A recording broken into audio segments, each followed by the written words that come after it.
ने लोकसभा के वक्त एक ऐसा हथकंडा अपनाया था कि गरीब बस्तियों में जाकर वहां पर लोगों के इलेक्शन कार्ड लेना, आधार कार्ड जमा करना, उसके बदले में 300 रुपये, 500 रुपये, और जिसका इलेक्शन कार्ड लिया जा रहा है उसके ऊपर स्याही लगाई जा रही है, इंक लगाई जा रही है, और यह कहा जा रहा है अब तुम्हें वोट देने की जरूरत नहीं है।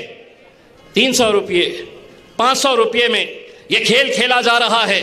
2 दिन पहले हमें शिकायत मिली थी कि ऐसे ही किसी मोहल्ले के अंदर कुछ मुसलमानों को यह जिम्मेदारी दी गई है कि वो गरीब इलाकों में जाए, गरीब घरों में जाए और ये इलेक्शन कार्ड जमा करे।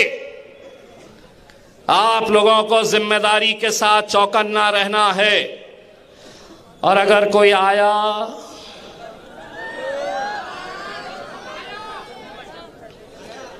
तो क्या करना है? मैंने नहीं बोला, इन्हें बोल रहा आंधी पाशा करना है करके। मैंने बोले ही नहीं, ना पुलिस वाले, मैंने बोला नहीं ये आंधी पाशा करने वाले हैं, मैं नहीं बोल रहा। समझते थे कि साहब असद भाई मेरी हालत तो ऐसी हो गई है कि जहां पर कुछ हो रहा, इम्तियाज जलील, तो मैं लोगों से यह कहता हूं मैं पत्थर हूं, मेरे सर पर यह इल्जाम आएगा, आईना कहीं पर भी टूटे मेरा ही नाम आएगा। जहां बोले इतने कम सीट क्यों लड़ाए, ज्यादा लड़ाए तो बोले इतने कहीं क्यों लड़ा रहे, कम लड़ाए तो बोले कुछ तो भी हो गया। और लोग ये समझ रहे कि जिंदगी भर बस मेरे को टिकट मिलते रहना, नहीं मिलता भाई। अगर ये आवाम के दिल में से जिस दिन उतर जाएंगे तो असद साहब मुझे भी टिकट नहीं देंगे। लोगों के दिलों को जीतना पड़ता है, तब जाकर आपको ये मुकाम हासिल होता है। दिए हैं हमने,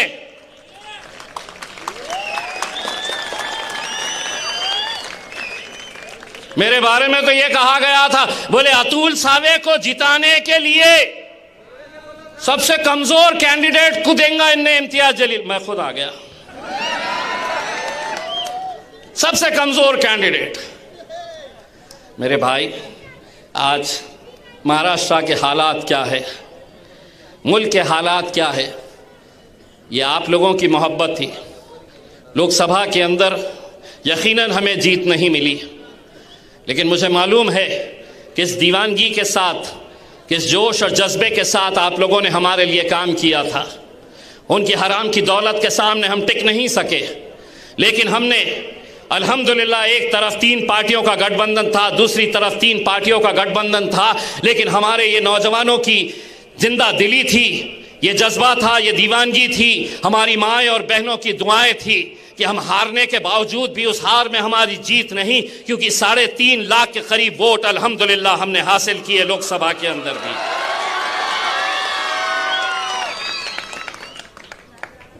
पैसे देके खड़े किए गए, रिक्शा चला रहा, सब्जी बेच रहा, टैंकर चला रहा, क्या बोले तो आमदार बनना है। मुझे मालूम है किसने किया है। सावे साहब, लगा लो कितना पैसा लगा सकते हो, किस किस के ऊपर लगा सकते हैं, लगा लो। हुआ ये है कि लोकसभा के वक्त ये कितने ऐसे नौजवान हैं जिन्होंने अपने घर में रंग लाकर रखा था कि हम नतीजा आएगा तो हम जश्न मनाएंगे। मैंने अभी 2 दिन पहले हरसूल के एक छोटे से बच्चे का किस्सा सुनाया। रात में सोते वक्त उसने अपने तकिए के नीचे एक छोटी सी प्लास्टिक की थैली के अंदर हरा रंग रखा, एक झंडा अपने तकिए के नीचे रखा और अपनी माँ से कहा कि सुबह जल्दी उठाना, मुझे इम्तियाज जलील की जीत का जश्न मनाना है। लेकिन अल्लाह को कुछ और मंजूर था मेरे भाई। यकीनन अल्लाह के बगैर, अल्लाह की मर्जी के बगैर पत्ता भी नहीं हिलता है। अगर उसने हमारी हार लिखी थी तो कहीं ना कहीं आगे कुछ ना कुछ बेहतर लिखा होगा। इस वजह से वहां पर हमें हार का सामना करना पड़ा। लेकिन आज हो सकता है कि मसलहत कुछ और होगी। हमें महाराष्ट्र की विधानसभा के अंदर जाना होगा और महाराष्ट्र की विधानसभा के अंदर जाकर उस मुख्यमंत्री की आंखों में आंखें डालकर पूछना होगा, जिसने हमारे नबी करीम सल्लल्लाहु अलैहि वसल्लम के खिलाफ जिसने गुस्ताखी की, उसकी पीठ थपथपाकर उन्होंने कहा था कि तुझा केशाला ही हाथ लाऊ देनार नहीं, तेरे बाल को भी धक्का नहीं लगने देंगे। ए मुख्यमंत्री,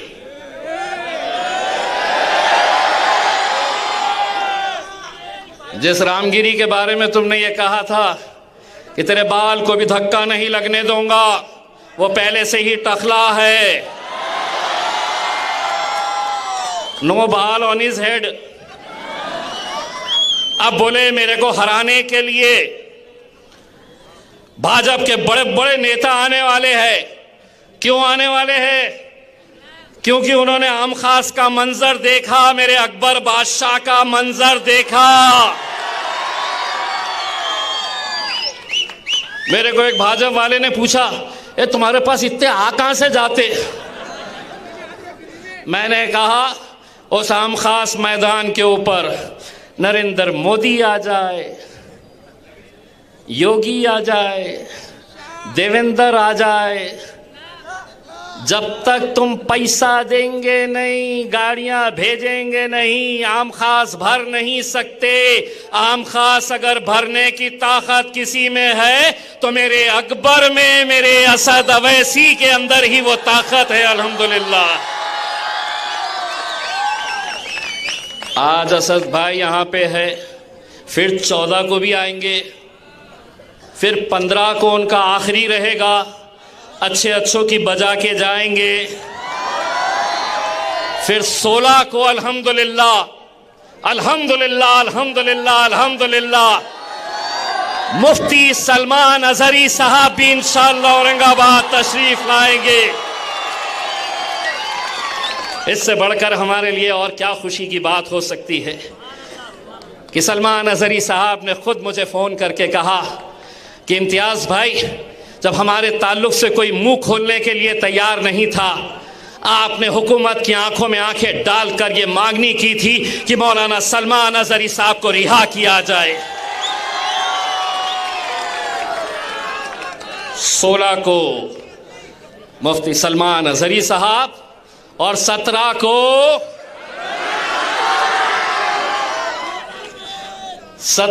आम खास मैदान में टेस्ट मैच खेल के गए थे अकबर साहब। अब 17 के दिन क्या खेला जाएगा? 2020। मीडिया वाले इंतजार कर रहे थे, अब कुछ तो भी बोलेंगे, अब कुछ तो भी बोलेंगे। मैं बोला रुको रे, फाइनल ओवर अभी बाकी है।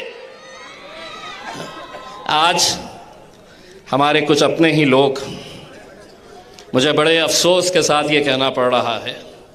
देखिए साहब, यकीन मानिए, मैं असद साहब के सामने ये बात कह रहा हूँ कि कल अगर असद साहब मुझसे कहते कि इलेक्शन तुम नहीं लड़ोगे, यकीन मानिए मैं असद साहब के उस फैसले के ऊपर लब्बैक कहता।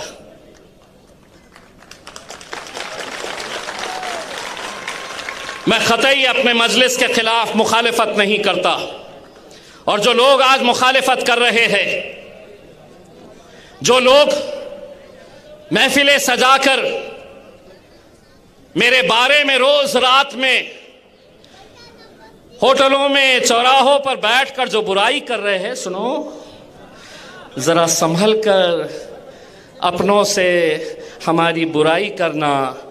जिसे तुम जाकर सुनाते हैं वो हमें सब आकर बताते हैं। और अगर सीखना किसी को है, आप मजलिस के साथ जुड़े हैं, कई सालों के साथ हमारे कितने ऐसे नौजवान जुड़े हैं। यहां पर सेंट्रल की सीट के ऊपर अल्हम्दुलिल्लाह नासिर सिद्दीकी साहब को टिकट दिया गया। दावेदार और भी लोग थे, जिसमें समीर साजिद बिल्डर भी था, लेकिन जब नासिर सिद्दीकी को दिया टिकट तो समीर साजिद ने कहा कि सदर का फैसला है, मैं लब्बैक कहता हूं। क़यादत ऐसे खड़े होती है मेरे भाई। हम कब तक ऐसे ही एक दूसरे के ऊपर इल्जाम लगाते रहेंगे? महाराष्ट्र के अंदर जिनको टिकट नहीं दिया गया, मेरे ऊपर ये इल्जाम लगाए जा रहे, लेकिन मैं मजलिस इत्तेहादुल मुस्लिमीन का एक अदना सा सिपाही हूं। बैरिस्टर असदुद्दीन अवैसी साहब का एक अदना सा छोटा सा सिपाही हूं, जो उनके हुक्म के हिसाब से काम करता है। असद साहब ने कहा अगर हम 16 सीटें लड़ेंगे तो हम 16 सीटें लड़ेंगे, लेकिन कई ऐसी जगह है जहां पर हमारे उम्मीदवारों ने इंडिपेंडेंट फॉर्म भर दिए हैं। कई ऐसे हैं जिन्होंने डुप्लीकेट फॉर्म बनाकर नकली सिग्नेचर मार के परवनी के अंदर फॉर्म भरा गया है। हमने उस शख्स के खिलाफ एफआईआर दर्ज कराए हैं। मेरे भाई, आप लोगों को बस इतना कहना चाहूंगा कि 20 तारीख के दिन अगर हम अपना वोट बांट दिए, अगर हमारा वोट तकसीम हो गया, तो आप समझ लीजिएगा कि जितने भी वोट किसी दूसरे जमात को जाएंगे, दूसरी पार्टीज को जाएंगे, तो आप ये समझ लीजिएगा कि वो direct vote Bharatiya Janata party के मदद के लिए, भारतीय जनता पार्टी को वो वोट जाएगा। अगर हम मुत्तहिद रहे, अगर हम एक ताकत बनकर खड़े रहे, यकीन मानिए दुनिया की कोई ताकत नहीं हरा सकती है हमें, बशर्ते हम सबको एक प्लेटफॉर्म के ऊपर आना है। बहुत सारे लोग अपनी तो पतंग है, पतंग उड़ती कैसा है? अरे मांझा लगता ना, मांझा कहां कहां से आने वाला है मेरे को भी मालूम है। बहुत सारे लोग लेके आने वाले हैं मांझा। 20 तारीख के दिन क्या होगा? क्या उड़ेगी? कैसे उड़ेगी? बस आप लोग 20 तारीख के दिन अपनी जिम्मेदारी समझिए, हमारी माँ बहनों को ये जिम्मेदारी दीजिएगा कि सवेरे फजर की नमाज पढ़ने के फ़ौरन बाद वो पोलिंग बूथ के ऊपर आ जाए। और अगर हमारा वोटिंग परसेंटेज अगर हम नहीं बढ़ा सके, तो मेरे भाई मैं आज ही आपको बता सकता हूँ, अगर हमारा वोटिंग परसेंटेज नहीं बढ़ा तो यकीन मानिए वहाँ पे जिस तरीके की साजिशें हो रही है, हम नहीं जीत पाएंगे। हम नहीं जीत पाएंगे अगर हमारे इलाकों के अंदर हम 75% 80% तक अगर हमारा वोटिंग नहीं लेकर गए। एक एक शख्स की ये जिम्मेदारी है, वरना हमें बड़ा अफसोस के साथ ये कहना पड़ रहा है, लोकसभा की ऐसी कई इलाके थे कि जहां पर 52%, 54%, 55% वोटिंग हुई है। ये इलेक्शन मेरे और आपके वजूद का है, हमारी पहचान का है, हमारी शिनाख्त का है। लोकसभा के अंदर कितने सारे एमपीज हैं मुसलमानों के, लेकिन बोलने वाला सिर्फ एक ही है, और वो मेरा कायद बैरिस्टर असदुद्दीन अवैसी है। मेरे भाइयों, इस विधानसभा के अंदर भी बहुत सारे एमएलए मुसलमानों के जाएंगे, लेकिन बोलने वाले चाहिए, वो बोलने वाले जो हुकूमत की आंखों में आंखें डालकर सवाल कर सकेंगे। मैं तमाम उलमाए किराम का जो हमारे सरों का ताज है, मैं उनसे ये अदबन गुजारिश करना चाहूँगा, ये कौम पूरी आपके पीछे चलती है, हम आपका एहतराम करते हैं, हम आपके हुक्म की ताबीर करते हैं।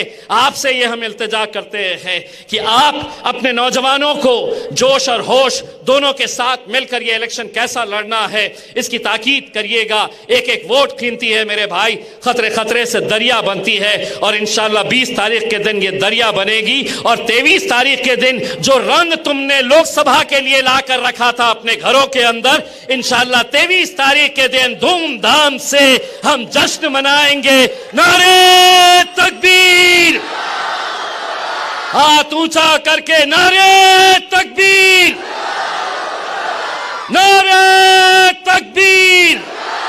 बहुत बहुत शुक्रिया। आखिर दावन अल्हम्दुलिल्लाह। जिनका बेसब्री से इंतजार कर रहे हैं, मैं उन्हें आवाज देने जा रहा हूं। अलहाज बैरिस्टर असदुद्दीन ओवैसी साहब को जोरदार नारे के साथ में उनका इस्तकबाल कीजिए। नारे तकबीर, नारे तकबीर। कौन आया, कौन आया, कौन आया, कौन आया?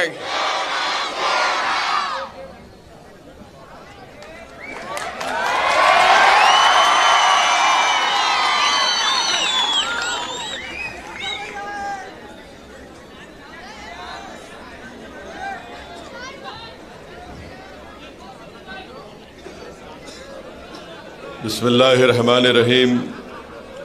अस्सलामु अलैकुम वरहमतुल्लाहि वबरकातुहू। मुअज़्ज़िज़ हाज़रीन इकराम, बुज़ुर्गान क़ौम और मिल्लत, मेरी इज़्ज़तदार माँ और बहनों, ग़यूर नौजवान साथियों,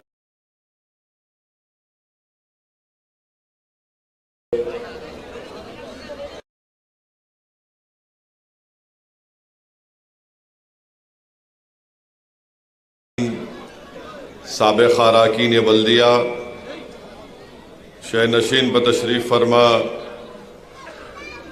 महाराष्ट्र के मजलिस इत्तेहादुल मुस्लिमीन के सदर, वो साबिक़ रुकन पार्लिमान, वो उम्मीदवार औरंगाबाद ईस्ट मोहतरम जनाब सैयद इम्तियाज़ जलील साहब, हाजी शेर खां साहब और जनाब अयूब खां साहब, जो आज मजलिस इत्तेहादुल मुस्लिमीन में शमूलियत इख्तियार किए हैं, मैं इनका दिल की गहराइयों से इनका खैर मुक़द्दम भी करता हूँ और इनका शुक्रिया भी अदा करता हूँ। जनाब साबिर मौलाना साहब, क़ाज़ी नदीम साहब, जनाब नासिर सिद्दीकी साहब, जो सेंट्रल से मजलिस इत्तेहादुल मुस्लिमीन के उम्मीदवार हैं, हाजी अहमद साहब, शेख इलियास साहब और हमारे अहमद चाचू साहब, हाफिज़ अकील साहब, मोहम्मद असरार साहब, मेरे भाई प्रभाकर पारदे साहब, समीर साजिद साहब, शारिक नक्शबंदी साहब, जनाब शेख अहमद कॉरपोरेटर साहब, दिल्ली से तशरीफ़ लाए MIM पार्टी के ज़िम्मेदार सरताज सैफ़ी साहब, सलीम बेग साहब रुकने बल्दिया और सीनियर मजलिसी कायद हैदराबाद, मेरे भाई जनाब मंजूर खां साहब, अज़ीज़ दोस्तों और बुज़ुर्गों, 20 नवंबर के दिन हम तमाम के लिए एक बहुत ही तारीख़ी और इम्तिहान का दिन बनेगा। और तारीख़ी दिन इसलिए है और इम्तिहान का दिन भी इसलिए है कि इस दिन आपको, नौजवानों को, हमारे बुज़ुर्गों को, कौम और मिल्लत के ज़िम्मेदारों को, उलमाए और मशाइखीन को ये बात का फ़ैसला करना है कि जिस चीज़ का आगाज़ हमने इस तारीख़ी शहर औरंगाबाद में शुरू किया, जिस चिराग को हमने रोशन किया, और वो चिराग का नाम मजलिस इत्तेहादुल मुस्लिमीन है, जिस चिराग की रोशनी से हम नाइंसाफ़ी के अंधेरे का खात्मा करना चाहते हैं, जिस चिराग को हमने बातिल ताकतों के तूफानों में जलाया, जिस चिराग की रोशनी से हमने एक सियासी बेदारी को पैदा किया, जो चिराग आपने जलाया, उस चिराग ने हजारों नौजवानों को मुस्तकबिल का कायद बनाने का ख्वाब हमने दिखाया।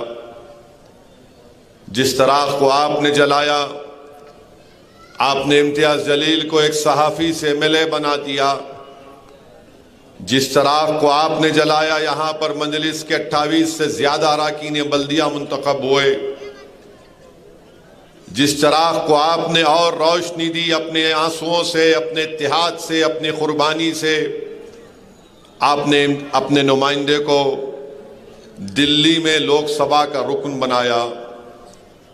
20 साल के बाद महाराष्ट्र से एक मुस्लिम रुकने पार्लिमान बनकर अगर गया तो आप ही की मेहनत और जुस्तजू की बुनियाद पर गया। मेरे अजीज दोस्तों और बुजुर्गों, 20 नवंबर हम तमाम के लिए एक इम्तिहान का वक्त भी है और एक तारीखी दिन भी है।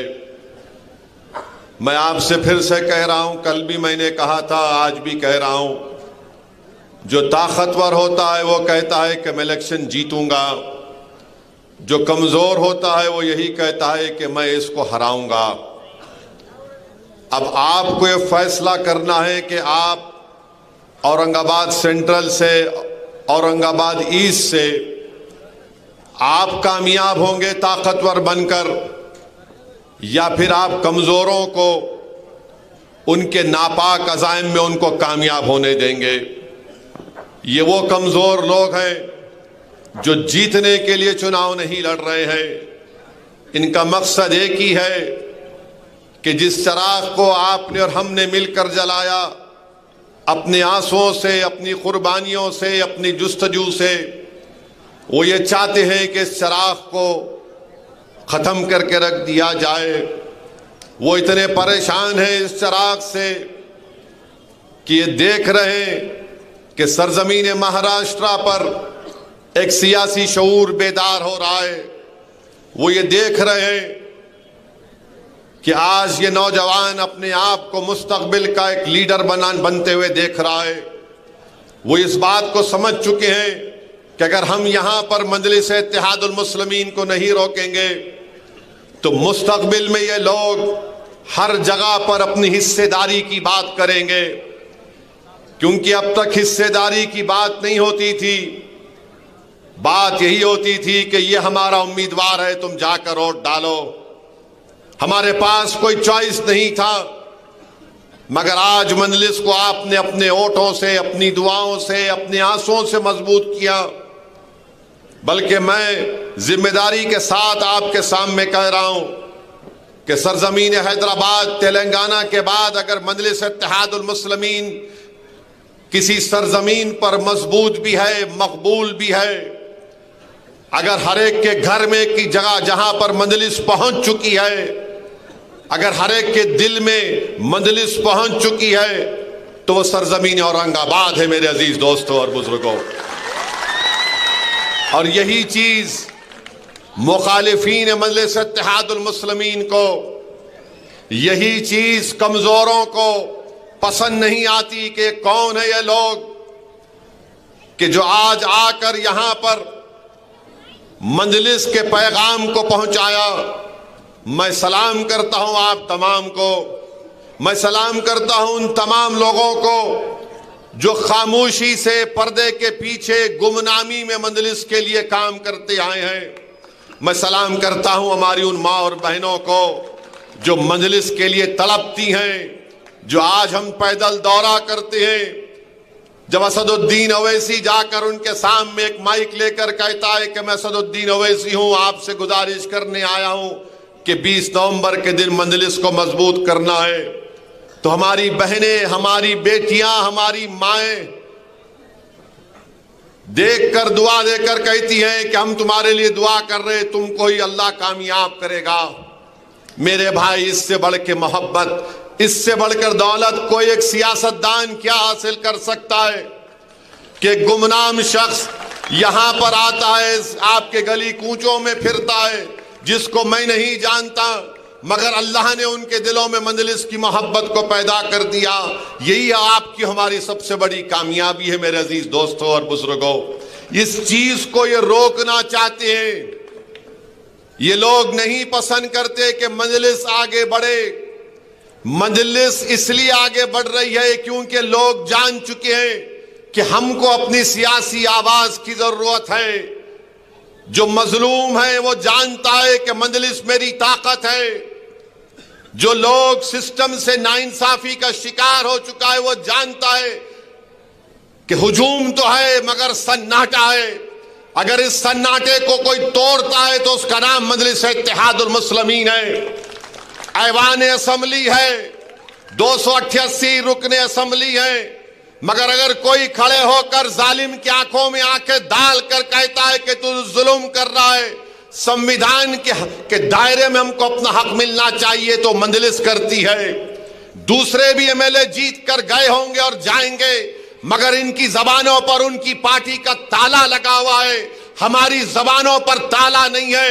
हम अपनी जबान को नकारा खल्क बनाकर जालिमों के सामने इनकलाब जिंदाबाद के नारे लगाते हैं। मेरे अजीज दोस्तों और बुजुर्गों, 20 तारीख के दिन आपको इस चराग को जलाना है, इस चराग को मजबूत करना है। जो लोग इस चराग को बुझाना चाहते हैं, आप अपने इत्तेहाद से उनको हमेशा के लिए सियासी तौर पर बुझा दीजिए।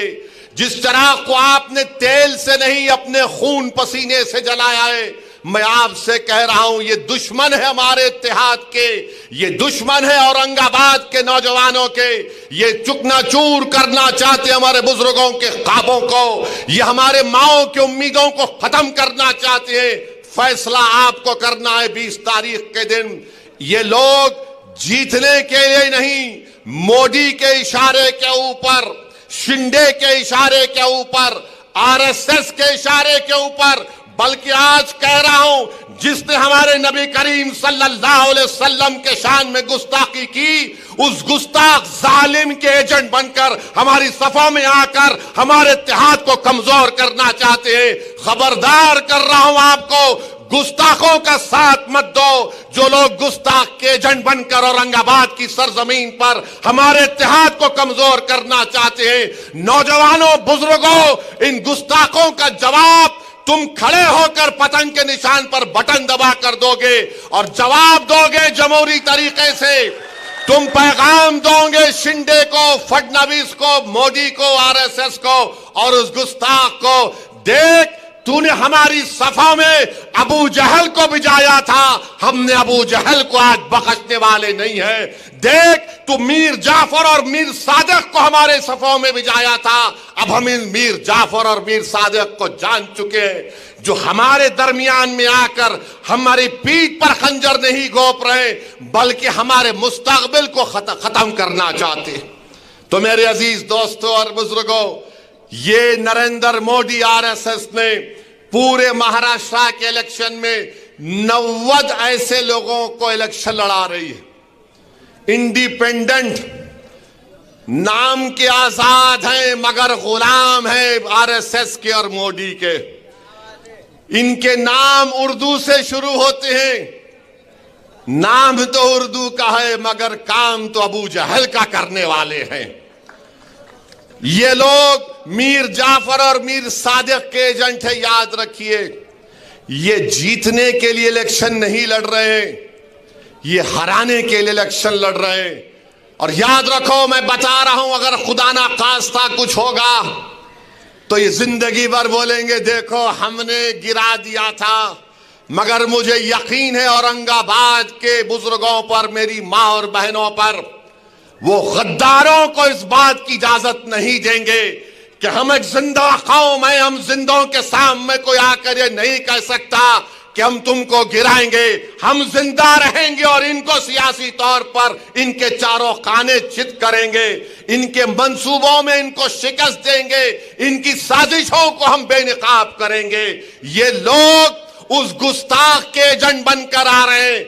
औरंगाबाद ही वो वाहिद शहर था पूरे महाराष्ट्र में जहां से आपने उठकर उस गुस्ताख को पैगाम दिया था अपने इत्तेहाद के जरिए। किसी जगह से कोई नहीं उठा था, आप ही के शहर से एक दीवाना इम्तियाज जलील खड़ा हुआ और उसने कहा कि मैं पार्लियामेंट का इलेक्शन हार गया, इन जालिमों ने मेरे खिलाफ साजिश की, मगर मुझे एमपी रहने की कोई जरूरत नहीं है। मेरे आका पर, मेरे नाना पर अगर कोई गुस्ताखी करेगा तो ऐसी लाख एमपीओं को मैं कुर्बान करूंगा, मगर मेरा ईमान मुझे पुकार पुकार कर कह रहा है कि मैं खामोश नहीं बैठ सकता, मुझे आवाज हक बुलंद करना है। और इम्तियाज जलील ने और मजलिस ने फैसला लिया, पूरे परेशान हो गए।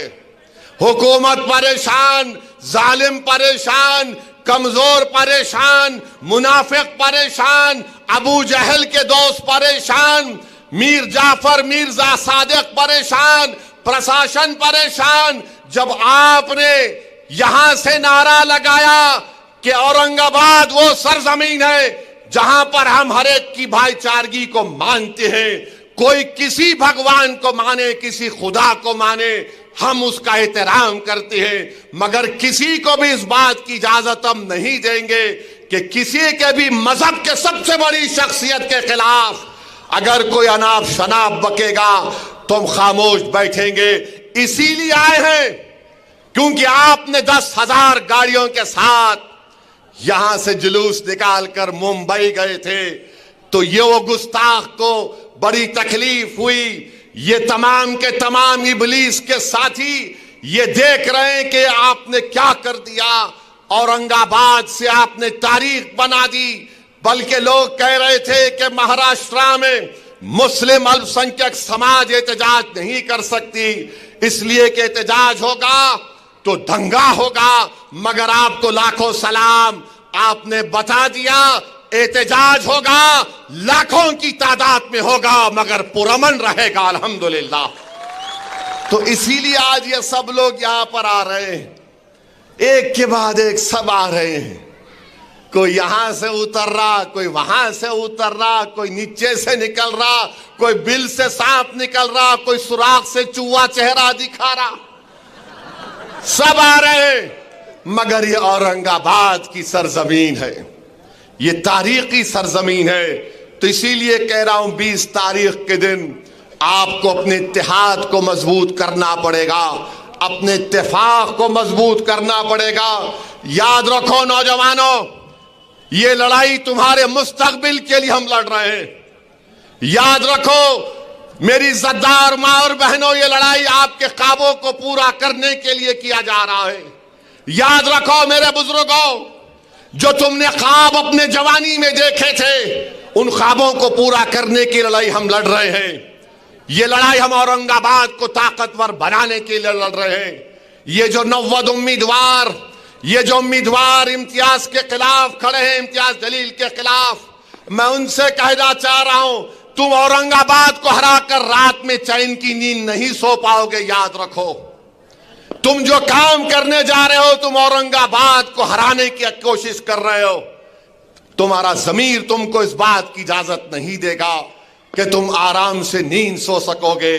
ये औरंगाबाद की जनता जान चुकी है कि तुम किसके कठपुतली हो, तुम किसके इशारे पर आकर हमारे इत्तेहाद को कमजोर करना चाहते हो। तो मैं आपसे कह रहा हूं, जो गलती हमसे थोड़ी बहुत हो गई पार्लियामेंट के इलेक्शन में, अब दोबारा हमको गलती नहीं करना है, बल्कि हमको पहले से ज्यादा हमारा पोलिंग परसेंटेज होना चाहिए। जिसका नाम वोटर लिस्ट में है, सुबह 7 बजे पोलिंग बूथ को चले जाना और शाम में 5 बजे तक अपने के कोड को इस्तेमाल करिए। अपने घर में जितने वोट है उनको इस्तेमाल करिए। नौजवानों, एक दिन के लिए सब चीज छोड़ दो, अपनी मोटरसाइकिल पर लेकर जाओ अपने माँ बाप को, अपने बुजुर्गों को, अपने दोस्तों को तरगीब दो कि चलो भाई, आज इम्तिहान और तारीख का दिन है। तुम अगर तारीख रकम कर दोगे तो याद रखो, मेरी इस बात को मैं जिंदा नहीं रहूंगा, मगर 50 साल के बाद एक बच्चा उठकर तारीख लिखेगा और कहेगा कि गंजे शहीदा में एक दीवाना खड़े होकर हमसे मुखातिब होकर कहा था कि अगर तुम 20 नवंबर के दिन इत्तेहाद और इत्तेफाक के जरिए इम्तियाज और नासिर सिद्दीकी को कामयाब करोगे तो 50 साल के बाद लोग याद रखेंगे तुम्हारी इत्तेहाद को। यहां से तुम कामयाब हो गए तो याद रखो, हिंदुस्तान के कोने कोने में तुम अपने कामयाबी के परचम को लहराओगे। महाराष्ट्र तो छोड़ो, हिंदुस्तान का कोना कोना, हिंदुस्तान का शहर शहर, हिंदुस्तान का गांव गांव पुकार कर कहेगा औरंगाबाद की जनता को सलाम, औरंगाबाद के बुजुर्गों को सलाम, औरंगाबाद के नौजवानों को सलाम। तो मेरे अजीज दोस्तों और बुजुर्गों, एक एक कोड को इस्तेमाल करिए। ये कमजोर लोग हैं, इनको अगर कुछ नहीं मिला तो किधर भी कूद जाते ये लोग, किधर भी कूद जाते हैं। मैं इनके बारे में बहुत कुछ बोल सकता हूं, मगर सिर्फ इतना कह रहा हूं कि याद रखो, तारीख हमको पुकार पुकार कर कह रही है। करबला के मैदान में अल्लाह के रसूल सल्लल्लाहु अलैहि वसल्लम के नवासे के साथ नमाज भी पढ़ते थे और पानी भी बंद कर देते थे। अल्लाह के रसूल सल्लल्लाहु अलैहि वसल्लम के नवासे की गर्दन काटी गई, सजदे में थे इमाम हुसैन, आले रसूल को कुर्बान कर दिया। मगर जालिमों, जो तुम आज यजीद के एजेंट बनकर यहां पर आए हो, जिन्होंने पानी बंद किया और खुद पानी पिए, तारीख ने जिसने पानी बंद किया उनको मिटा दिया। तारीख ने यह बता दिया कि जो पानी पीते थे और दूसरों को पानी नहीं पिलाते थे, तारीख ने पानी पिलाने वालों को भुला दिया, और जिस जालिम ने पानी नहीं दिया अल्लाह ने उनको सुबह क़यामत तक उरूज दिया। तो तारीख पुकार पुकार कर कह रही है, जालिमों, इमाम हुसैन जिंदा है, इमाम हुसैन कामयाब है। जो फिर ये तमाम के तमाम जालिम हैं, ये तमाम यजीदी लश्कर के लोग हमेशा से पलीत थे और पलीत रहेंगे। टीपू सुल्तान पर पीछे से हमला करने वाले कौन? टीपू सुल्तान पर पीछे से हमला करने वाले कौन थे? कौन थे? बोलो, जोर से बोलो। टीपू सुल्तान पर हमला करने वाले कौन थे?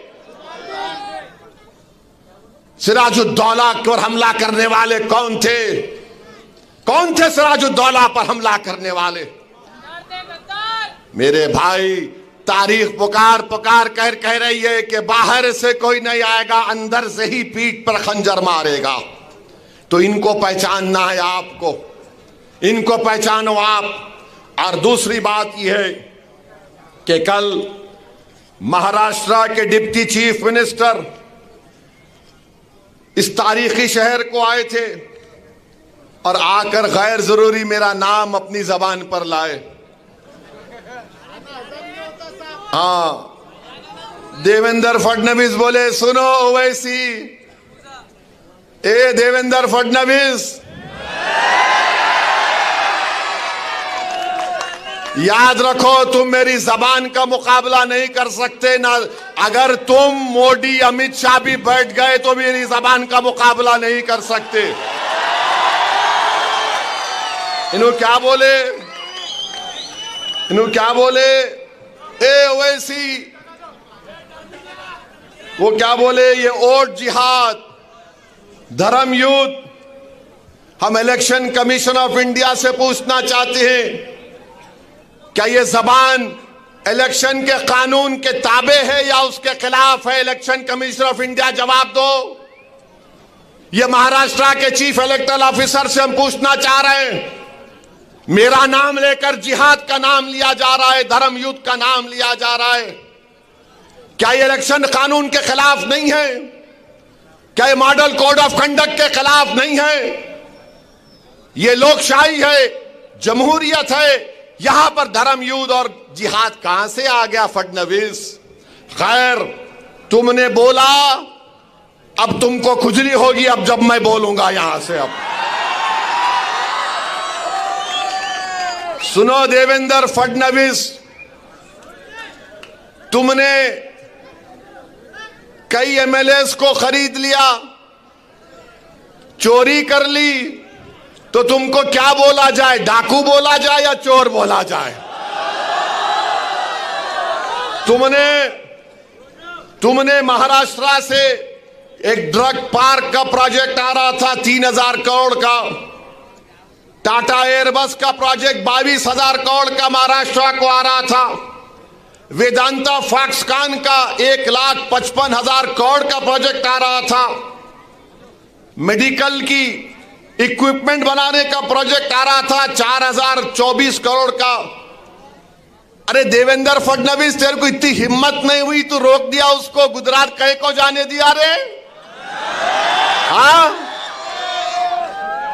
1,80,000 करोड़ का प्रोजेक्ट महाराष्ट्र को नहीं आया, गुजरात को चले गया। क्यों? तुम तुम्हारे पप्पा जी से डर गए थे मोदी के? ये फिर आप देखो। और हम बताना चाह रहे हैं, फडणवीस ये समझते हैं क्योंकि वो फडणवीस हैं तो असदुद्दीन ओवैसी को दबा सकेंगे, क्योंकि वो फडणवीस हैं तो ये चाहते हैं कि लोग उनके पैरों के पास बैठ जाएं। वो फडणवीस हैं तो ये समझते हैं कि वो मुझे जिहाद या धर्म युद्ध के नाम से पुकारेंगे। वो फडणवीस हैं तो समझते हैं कि मैं असदुद्दीन ओवैसी को नीचे गिराऊंगा। अरे देवेंद्र फडणवीस, तुम जिस चीज को लाना चाहते हैं ना औरंगाबाद में, वो चीज कभी नहीं आएगी इंशाअल्लाह ताला। मैं लिख के रख रहा हूं, वो इसलिए नहीं आएगी फडणवीस क्योंकि बाबा साहेब अंबेडकर ने जो संविधान बनाया उसमें फडणवीस भी बराबर है, ओवैसी भी बराबर है, कोई ऊपर कोई नीचे नहीं है। और फडणवीस, मैं तुमको चैलेंज कर रहा हूं, तुम महाराष्ट्र में किधर भी हो, तुम्हारी जबान पर दूल्हे भाई का नाम तो आ गया ना। अब तुमसे मैं कह रहा हूं फडणवीस, तुम्हारी जबान से जरांगे पाटिल का नाम निकलेगा, जरांगे पाटिल का नाम निकलेगा फडणवीस। तुम्हारी जबान लड़खड़ा जाएगी जरांगे पाटिल का नाम लेने से। बोलो, हिम्मत है तो बोलो फडणवीस, जरांगे पाटिल बोलो। तुम नहीं बोलेंगे? बोलेंगे नहीं नहीं, ओवैसी बोल सकता हूं, दूल्हे भाई है, मेरे भाईजान है, बोलूंगा। अब भाईजान किसको बोलते मालूम, लाइटर वेन में, मगर जरांगे पाटिल का नाम नहीं लेंगे फडणवीस। तुम फडणवीस बोलो, जरांगे पाटिल नहीं बोल सकेंगे। डर नहीं लगता, कच्ची हो जा रही पूरों की। और देवेंद्र फडणवीस, तुम बार बार जिहाद जिहाद बोलते। सुनो फडणवीस, तुम्हारा हीरो जेल में बैठकर अंग्रेजों को लव लेटर लिख रहा था। हमारे उलमाए किराम माल्टा की जेल में और जेल के मैदान में मौलाना हुसैन अहमद मदनी, मौलाना महमूद उल हसन अंग्रेजों के सामने झुके नहीं, सीना तान कर खड़े हो गए। सुनो फडणवीस, अल्लामा फजल कैराबादी काला पानी की जेल में थे। अल्लामा फजल कैराबादी ने अंग्रेजों से कोई सौदा नहीं किया। सुनो फडणवीस, 1820 के बाद इस मुल्क की आजादी की लड़ाई में सबसे पहला फतवा किसने दिया? हमारे मदरसों के जिम्मेदारों ने दिया, जिहाद का फतवा दिया। फडणवीस, जब तुम्हारे बुजुर्ग नहीं थे, अंग्रेजों से लड़ने का तरीका हमने देश को सिखाया, हमने बताया कैसे अंग्रेजों को भगाया जा सकता है। तारीख गवाह है कि दिल्ली की जामा मस्जिद से लेकर वो जो पंजाब का पाकिस्तान का बॉर्डर है मौजूदा, उन झाड़ों और पेड़ों पर हमारे उलमाए किराम की लाशें फकर से लटक रही थी। वो लटक तो रही थी मगर पुकार पुकार कर पैगाम दे रही थी तुम जैसे फडणवीस लोगों को कि देखो, इस देश से हमने मोहब्बत की और इस देश को आजाद कराने के लिए हमने अपना सब कुछ कुर्बान कर दिया। आज फडणवीस बोलते जिहाद। फडणवीस, तुमको जिहाद, फडणवीस क्या बोले? ओट जिहाद। अभी लैंड जिहाद हो गया, लव जिहाद हो गया, एग्जाम जिहाद हो गया। अब फडणवीस, आरएसएस, बीजेपी बोल रही ओट जिहाद, यानी धूलिया में मालेगांव सेंट्रल की सीट से बीजेपी के उम्मीदवार को वोट नहीं मिला तो फडणवीस बोल रहे ओट जिहाद। हमको सेंट्रल मालेगांव से वोट नहीं मिले, जहां तुम्हारे को वोट नहीं मिला वहां जिहाद हो गया, जहां तुम्हारे को हार गए वहां जिहाद हो गया। तुम गुजरात में भी एक सीट हार गए, कैसा हारे बोलो? तुम हैदराबाद में मेरे खिलाफ हार गए, कैसा हारे बोलो?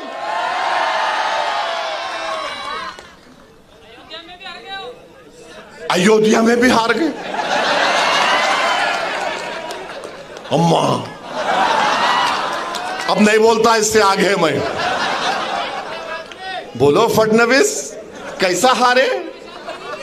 मोदी की मेजॉरिटी कितनी कम हो गई? बहुत कम हो गई मोदी की, कुछ भी अच्छा नहीं बना रहे उन्होंने। अब बोलो, मगर मेरे भाई मालेगांव सेंट्रल की बात फडणवीस ने की। 1818 में अंग्रेजों और मराठाओं की जंग हुई थी, तीसरी जंग। मराठाओं की फौज में मुसलमान थे।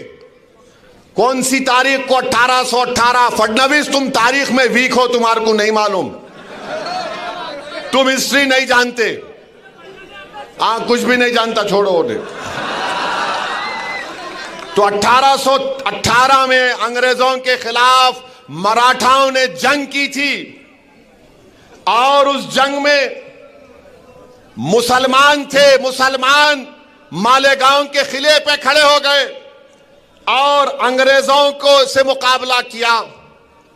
उसमें 30 से ज्यादा सिपाही शहीद हो गए और अंग्रेजों को, उन मुसलमानों को जो मराठाओं की फौज में थे, 36 तोपों को इस्तेमाल करना पड़ा।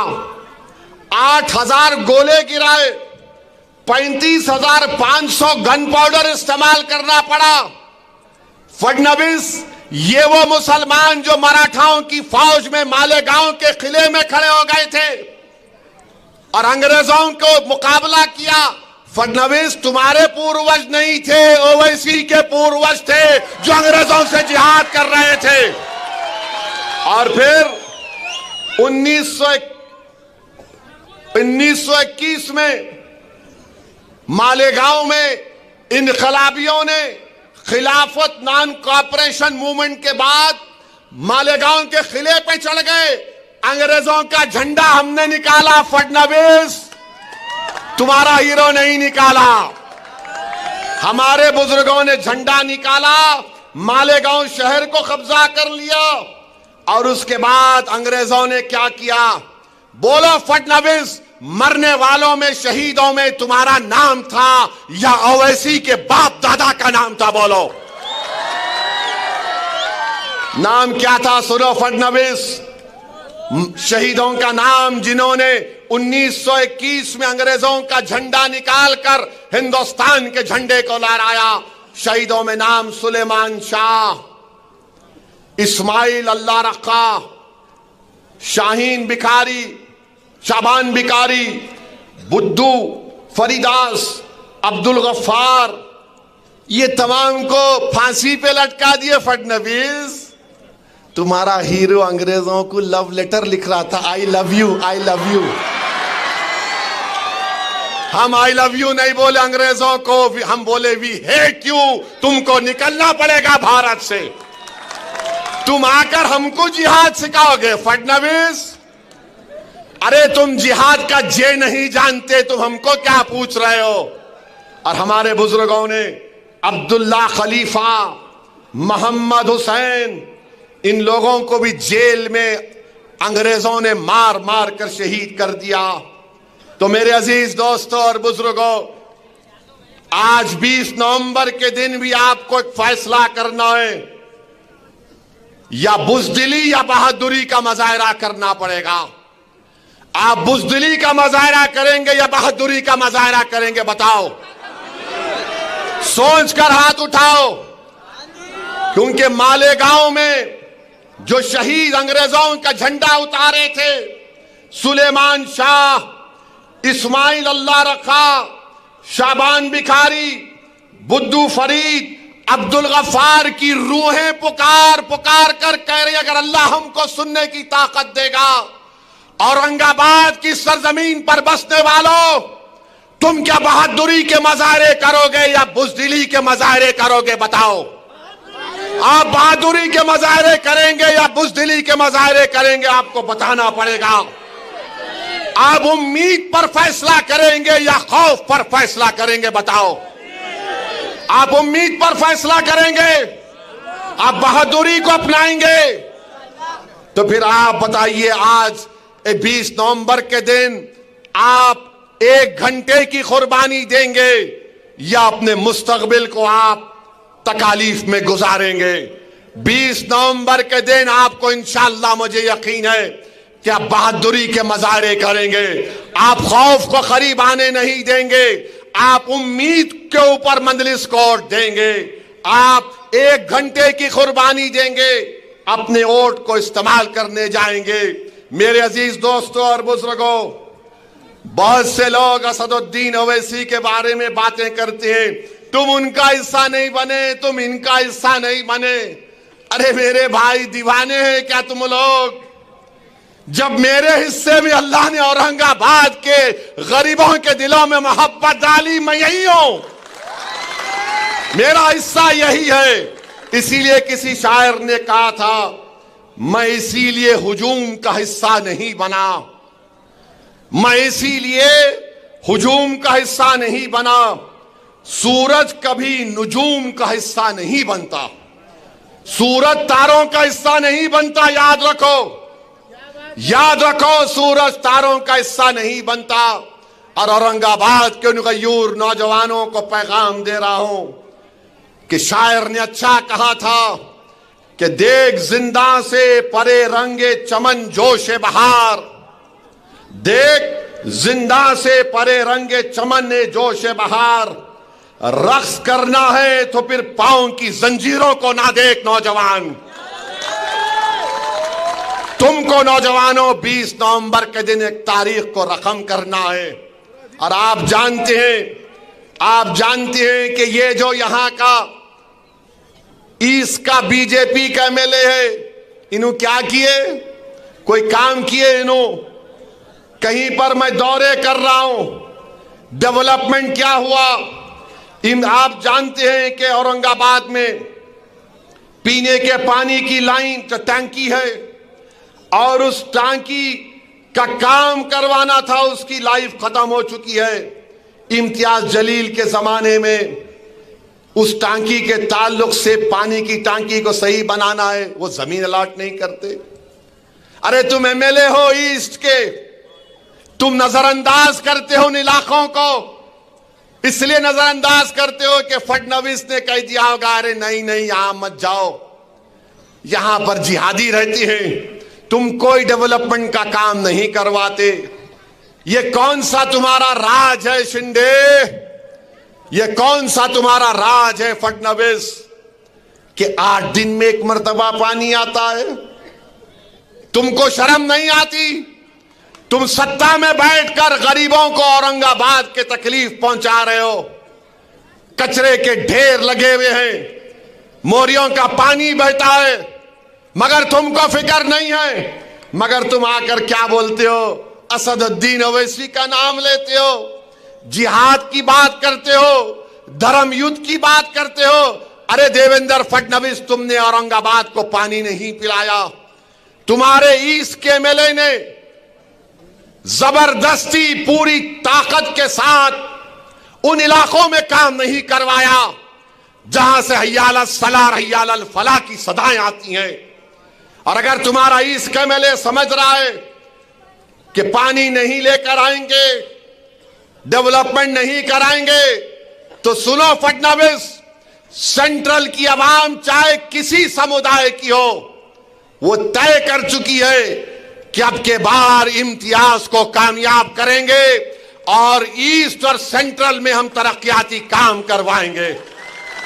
आज ईस्ट की आवाम से, राय दहिंदगान से मैं अपील कर रहा हूं कि आपको एक इम्तियाज जलील जैसे एक फाल और हरकियाती एमएलए की जरूरत है, जो हर एक का काम करे, जो ये ना देखे कि ये कौन से मजहब का है, जो ये ना कहे कि धर्म युद्ध और जिहाद की बातें करें। काम इम्तियाज जलील ने किया बहैसियत एमपी। आप जानते हैं कि हमारे कॉरपोरेटर्स ने भी काम किया। आजाद चौक पे डीपी रोड, आजाद चौक से रोशन गेट, एक बल्दिया का अस्पताल, अल्तमश कॉलोनी में कब्रिस्तान की दीवार, और आप जानते हैं कि इम्तियाज जलील ने आम खास ग्राउंड में फुटबॉल ग्राउंड बनाने की कोशिशें की। एक 100 करोड़ का रोड डेवलपमेंट फंड लेकर आए। हॉस्पिटल में 400 बेड के हॉस्पिटल में वैकेंसीज को पुर किया। और फिर इम्तियाज जलील ने एमपी के तौर पर औरंगाबाद के एयरपोर्ट को डेवलप किया, जहां पर 2 फ्लाइट आती थी। अब हैदराबाद, अहमदाबाद, दिल्ली, मुंबई से फ्लाइटें आ रही हैं। औरंगाबाद से शिरडी की 4 लेन की लाइन इम्तियाज जलील ने मंजूर करवाई थी। और फिर एक under bridge Shivaji Nagar railway gate के पास, उसको पब्लिक की नुमाइंदगी पर इम्तियाज जलील ने मंजूर करवाया।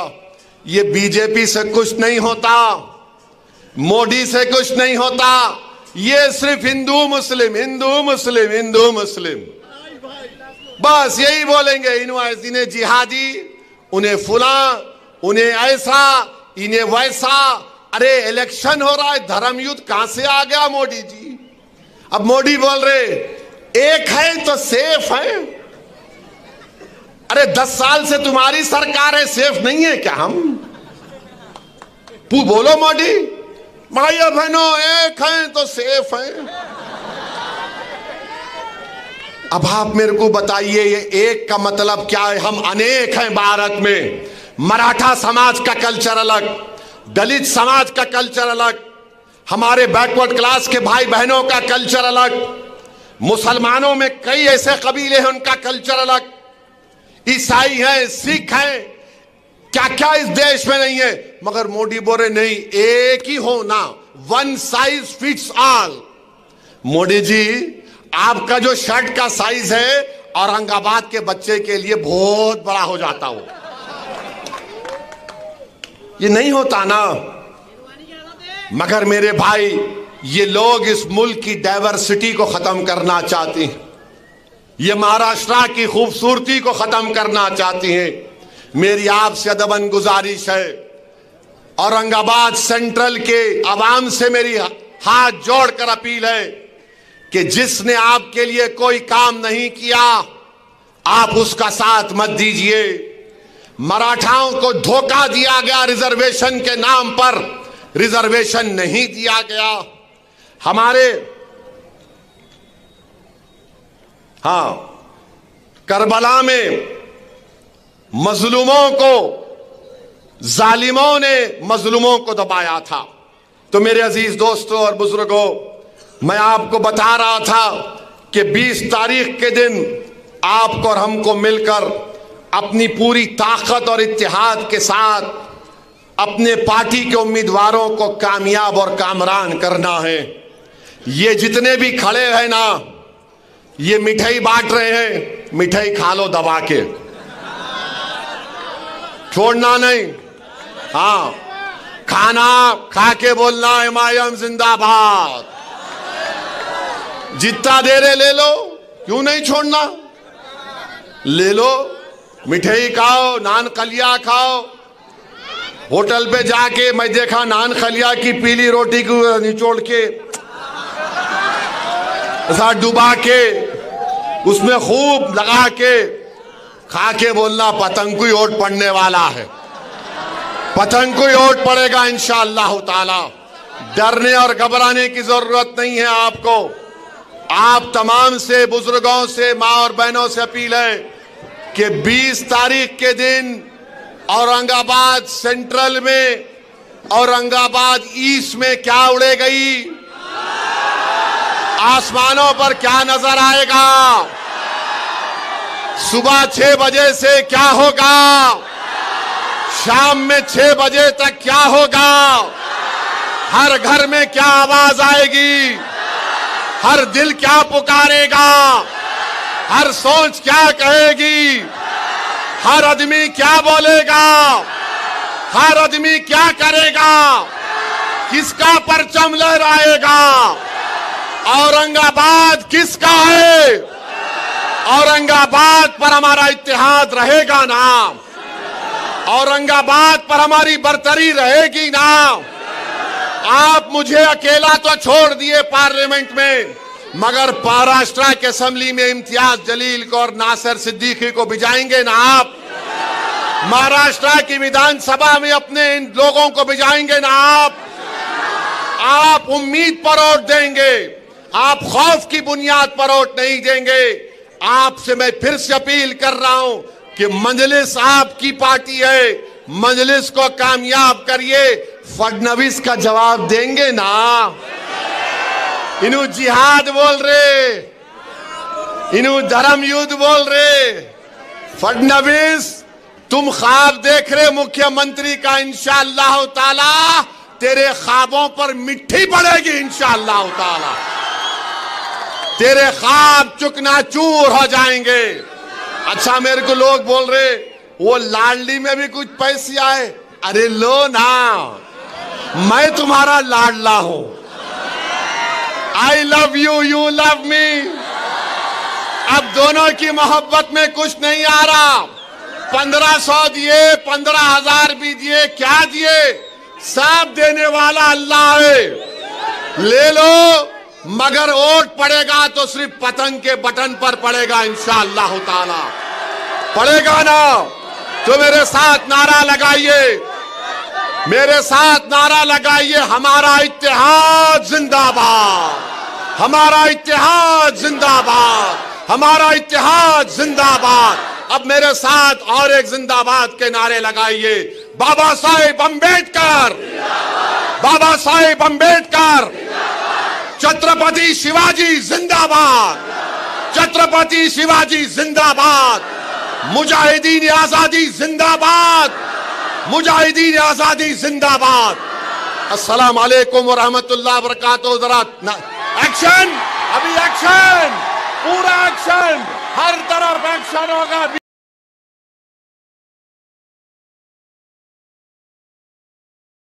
Germanton super speciality hospital, doctor Mir Jawad Jar Khan, senior experienced orthopaedic surgeon, bone fracture, joint replacement, hip replacement और स्पाइन सर्जरी कामयाबी से अंजाम दे रहे हैं। इसके अलावा neuro surgery, cardiology, gynaecology, dental, general medicine, dialysis और फिजियोथेरेपी जैसे शोबाजात में इंतहाई कामयाबी के साथ वाजबी फीस में इलाज किया जा रहा है। शेयरिंग और प्राइवेट रूम्स, अस्पताल में 24 घंटे MRI, CT scan, 2D digital x-ray, ultrasound, operation theatre, ICU और लैब की सहूलत दस्तयाब है। आपकी उम्मीदों के ऐन मुताबिक Germanten super speciality hospital, pillar number 150, Attapur, Hyderabad.